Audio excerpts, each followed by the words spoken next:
Bom dia, alunos! Hoje nós vamos rever alguns conhecimentos para realizarmos a AR, ok? Desde a antiguidade, o homem estuda e classifica os seres vivos, primeiramente em grupos bem genéricos, utilizando os poucos conhecimentos que dispunham na época, e atualmente o uso de técnicas de microscopia eletrônica e também informações moleculares. Mas a sistemática é uma ciência dinâmica que está aberta a novas ideias que possam contribuir para uma classificação mais representativa dessa enorme biodiversidade que tem o nosso planeta. Vocês podem estar se perguntando qual é a importância de uma nomenclatura científica rigorosa. O motivo é que as regras bem estabelecidas e aceitas por todos facilitam a comunicação entre os cientistas e as pessoas cultas em geral. Os nomes populares dos seres vivos variam de diferentes idiomas e também em diferentes regiões de um mesmo país, né? Enquanto o nome científico é um só, e ele se refere apenas a uma espécie catalogada e descrita detalhadamente pelos estudiosos. O estudo e a classificação dos seres vivos foi muito desenvolvido por Linneu, um cientista sueco, que dizia que os critérios para essa classificação deveriam ser muito bem escolhidos, pois muitas semelhanças são apenas superficiais e, portanto, inadequadas à classificação, e concluiu que características estruturais e anatômicas eram as mais adequadas para agrupar os seres vivos, e ele as utilizou como principal critério para seu sistema de classificação. Ele criou, então, as categorias taxonômicas, onde espécie seria um grupo de indivíduos dotados de certas características estruturais típicas, ausentes em qualquer outra espécie. A segunda categoria seria o gênero, que incluiria diversas espécies com grandes semelhanças estruturais. Seguindo a linha de criar categorias taxonômicas cada vez mais abrangentes, Linneu reuniu gêneros semelhantes em famílias e famílias em ordens. Atualmente, as ordens são reunidas em classes que estão reunidas em filos, e os filos estão reunidos em reinos, e esses estão reunidos em domínios. Espécie é um grupo de populações cujos indivíduos são capazes de se cruzar e produzir descendentes férteis em condições naturais, estando reprodutivamente isolados de indivíduos de outras espécies. E com isso, foram criadas as regras de nomenclatura para se dar nomes científicos a cada espécie. Vamos ver então as principais. A primeira regra de nomenclatura. O nome da espécie é binomial, isso é duplo. A segunda regra. Sempre deve ser destacado do texto, ou escrito em itálico ou sublinhado quando for manuscrito. Terceira regra. Usa-se sempre palavras em latim, porque o latim é uma língua morta, então não está sujeita a mudanças. Quarta regra. A primeira palavra será o epíteto genérico e deve ser escrita com a primeira letra maiúscula. Quinta regra. A segunda palavra é o epíteto específico e deve ser escrita com letra minúscula.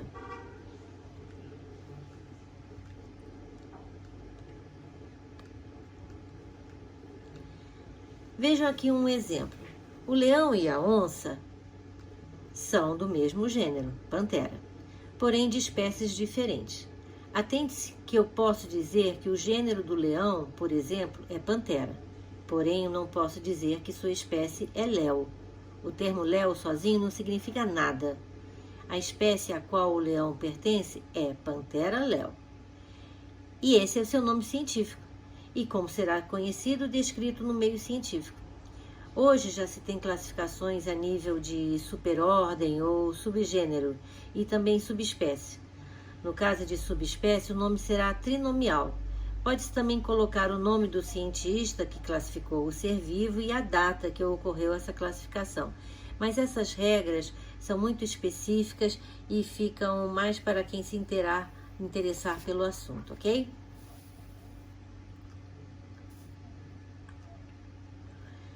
Atualmente, os seres vivos são divididos em 6 reinos: bactérias, árqueas, protistas, proctoctistas, fungi, vegetal e mineral.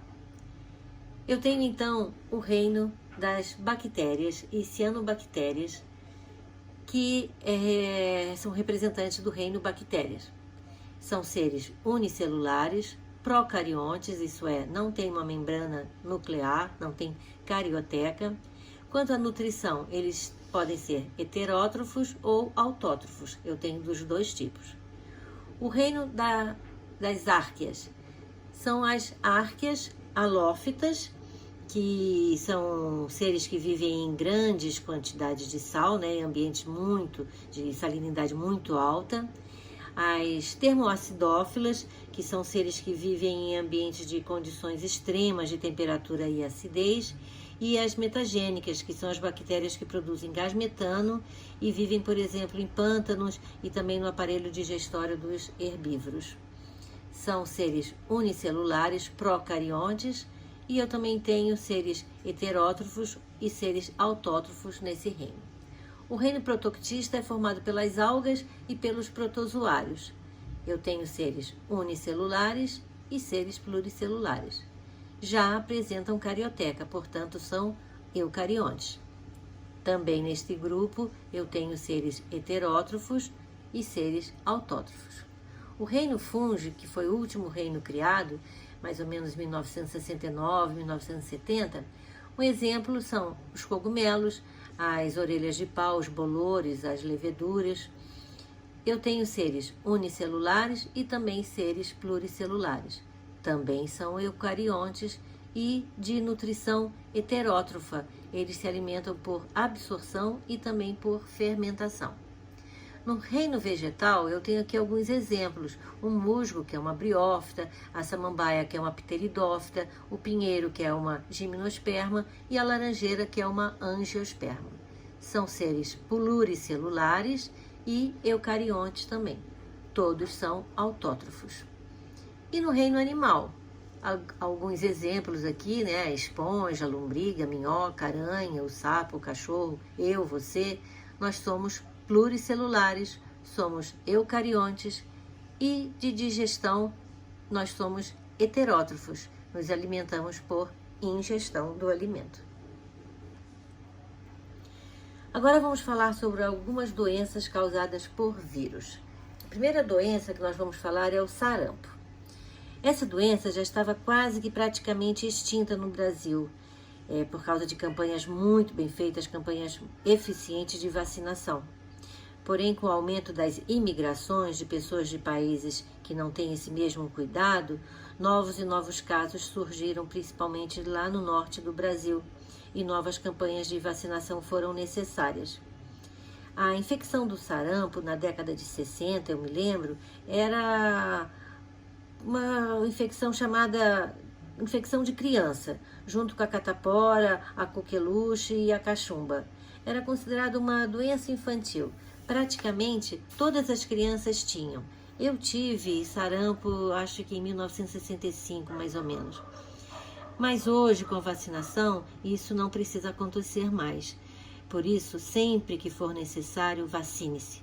O sarampo tem início na parte superior das vias respiratórias. Tem sintomas iniciais semelhantes a um resfriado comum. Porém, ele pode ser até fatal, principalmente a crianças, ou então deixar lesões cerebrais permanentes. A outra doença que nós vamos falar, a febre amarela. Ela é causada por um arbovírus, isso é, um vírus transmitido por picada de inseto. Neste caso, é a fêmea do mosquito Aedes aegypti, se ela estiver contaminada, lógico, né? O vírus infecta inicialmente células dos linfonodos e espalha-se em seguida pelo fígado, pelo baço, pelo rim e pelos rins, né, e pelo coração. Tem este nome porque as lesões no fígado causam liberação de pigmentos biliares no sangue e que se depositam na pele e nas mucosas e leva a pessoa a adquirir uma tonalidade amarelada na pele. É uma doença endêmica da América Central, das regiões tropicais da América do Sul e na África. Pode ser uma medida profilática a eliminação do inseto, o inseto vetor. Porém, vocês concordam que é bem difícil eliminar o mosquito, né? Então, a vacinação é a melhor forma de prevenir a doença e ela é exigida em muitos países quando você for viajar, fazer uma viagem internacional. A dengue. A dengue é outra doença transmitida pela fêmea do Aedes aegypti. Ela pode levar à morte quando se tem o tipo hemorrágico. São 4 tipos de vírus e se a pessoa tem um tipo, fica imune a ele. Porém, pode ter dos outros 3 tipos, restantes. O mosquito adquire o vírus picando uma pessoa doente. Porém, os mosquitos infectados podem transmitir o vírus à sua descendência pelos ovos. Por isso a importância de se evitar que a água se acumule, porque é aí que a fêmea se reproduz, é aí que ela coloca os seus ovos. Então, vamos sempre lavar os bebedouros e potinhos de água dos nossos animais de estimação, cuidar do nosso jardim, não deixar acumular água, nos potinhos das plantas, não jogar lixo na rua, dentre outras ações para se evitar os criadouros de mosquito. Você deve cuidar da sua casa e verificar se o seu vizinho está fazendo o mesmo, porque não adianta nada você cuidar se seu vizinho não cuida. Nos períodos de chuva, a dengue se torna um sério problema de saúde e muitas pessoas sofrem com os sintomas que podem ser mais ou menos fortes, mas nunca devem ser negligenciados. Deixei por último para falar do HIV, porque é o mais importante. O HIV ainda causa sérios danos à pessoa infectada. Não é porque não estamos mais vivendo naquele terror dos anos 1980, que vocês nem imaginam, que a AIDS se tornou uma doença banal. Hoje tem tratamento, mas não se esqueçam, não tem cura. Ela continua matando muitas pessoas no mundo todo, principalmente aquelas que acham que coisas ruins só acontecem com os outros, E aí não se cuidam. Ela é uma DST, portanto, o uso de preservativo nas relações sexuais é primordial. Seringas devem ser descartáveis e os testes em grávidas também são medidas profiláticas, porque a mãe pode transmitir para o seu filho. O HIV é um retrovírus que, apesar de ser de RNA, graças à enzima transcriptase reversa, consegue se incorporar ao DNA da célula hospedeira e assim ele é transmitido às células filhas. Hoje se diz soro positivo para as pessoas infectadas, as quais terão que ser tratadas para o resto da vida para não apresentar os tristes sintomas e eventualmente morrerem. O que causa morte nesse caso são as chamadas doenças oportunistas. Como o HIV atinge as células de defesa, qualquer resfriado que seria facilmente curado em outra pessoa pode matar um doente, qualquer gripezinha.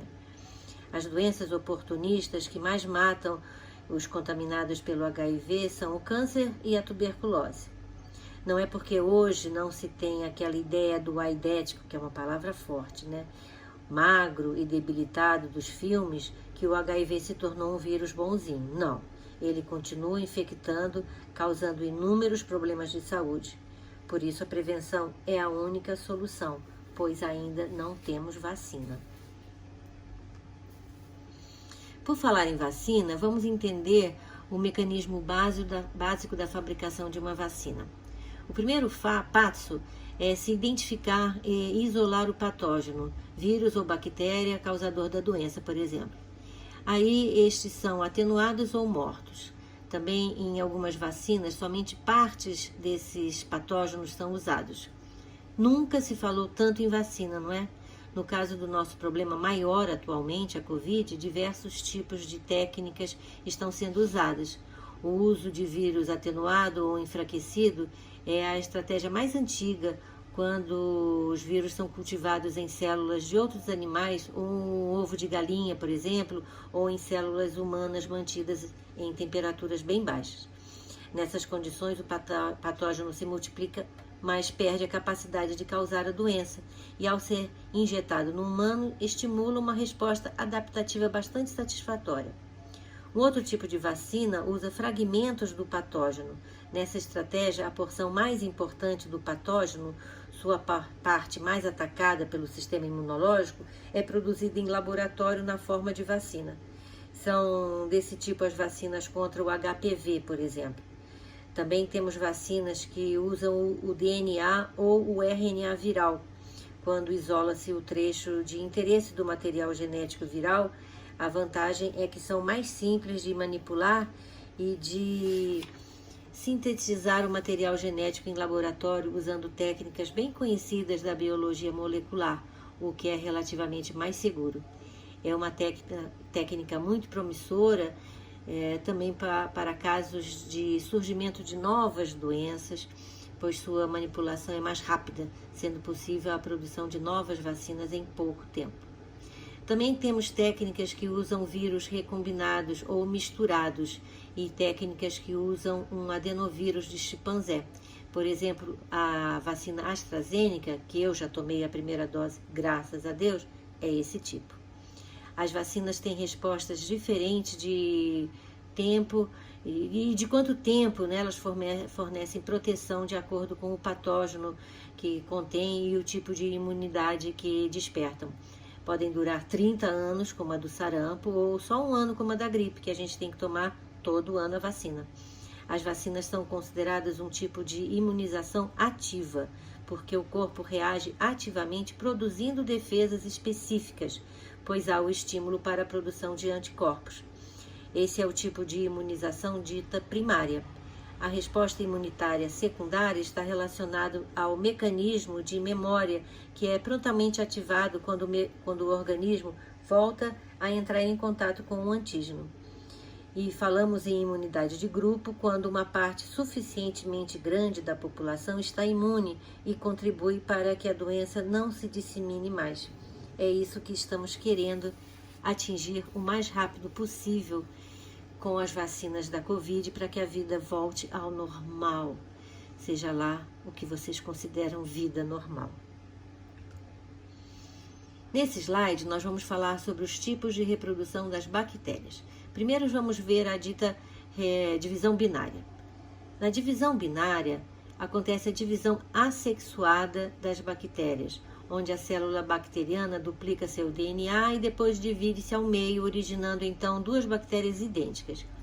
Em condições ideais, isso acontece em apenas 20 minutos.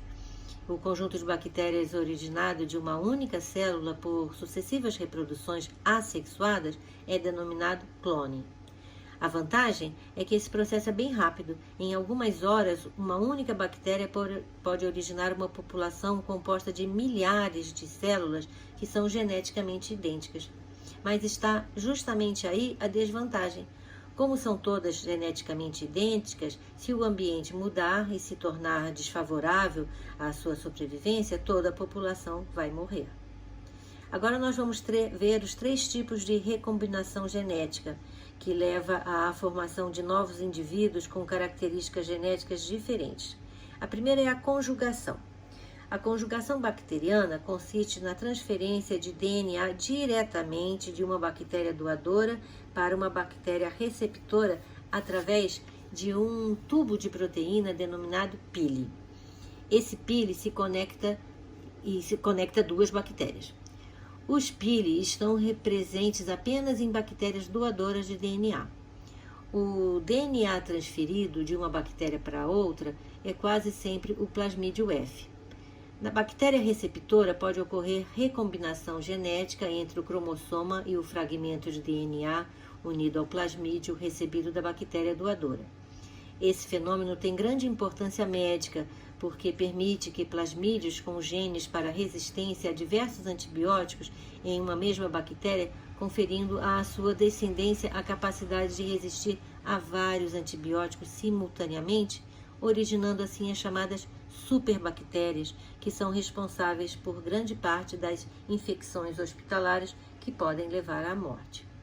No processo chamado de transdução, há a transferência de moléculas de DNA de uma bactéria para outra, tendo como vetor um vírus bacteriófago. Isso ocorre porque, ao formar-se no interior das células hospedeiras, o bacteriófago pode incorporar pedaços de DNA bacteriano. Depois de ser liberado e infectar outra bactéria, os vírus podem transferir a ela os genes bacterianos que transportavam. A bactéria infectada, eventualmente, incorpora em seu cromossoma os genes recebidos do fago. Se este não destruir a bactéria, ela pode se multiplicar e originar uma linhagem com novas características adquiridas de outra bactéria via fago. E por último, a transformação, que ocorre pela absorção de moléculas ou fragmentos de moléculas de DNA que estejam dispersas no ambiente, provenientes de bactérias mortas e decompostas. A bactéria agora passa a apresentar novas características hereditárias condicionadas pelo DNA incorporal. Não precisa ser de bactéria da mesma espécie, basta que elas sejam semelhantes.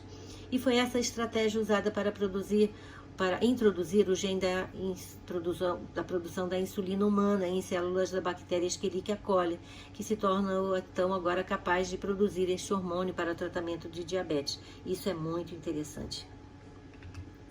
Nesse slide, nós vamos falar sobre uma grave doença causada por uma bactéria, o tétano.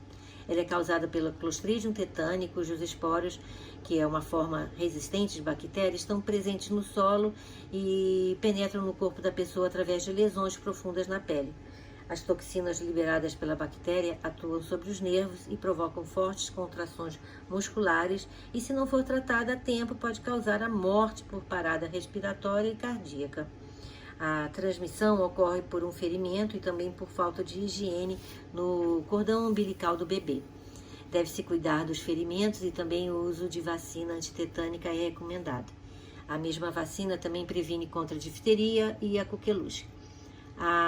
Caso haja contaminação, deve-se procurar assistência médica especializada para eliminar a bactéria, tratar os sintomas e neutralizar as toxinas da bactéria.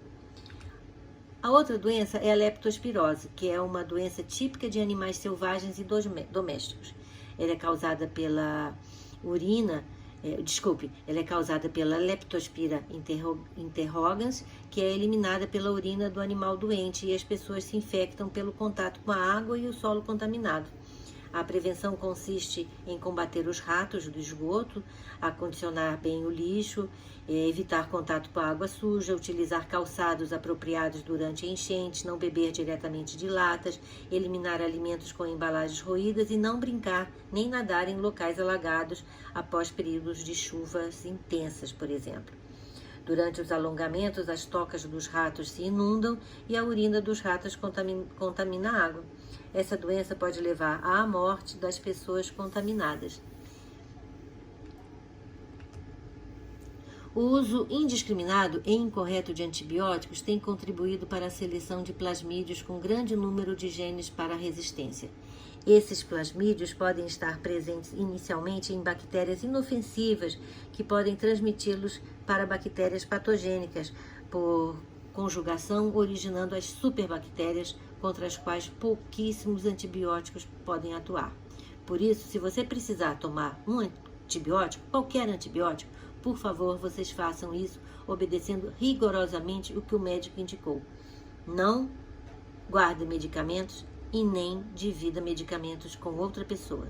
Só tomem antibióticos se o médico recomendar. Vamos agora ver o ciclo da malária, que é uma doença endêmica da região amazônica e é transmitida pela picada da fêmea do mosquito Anopheles.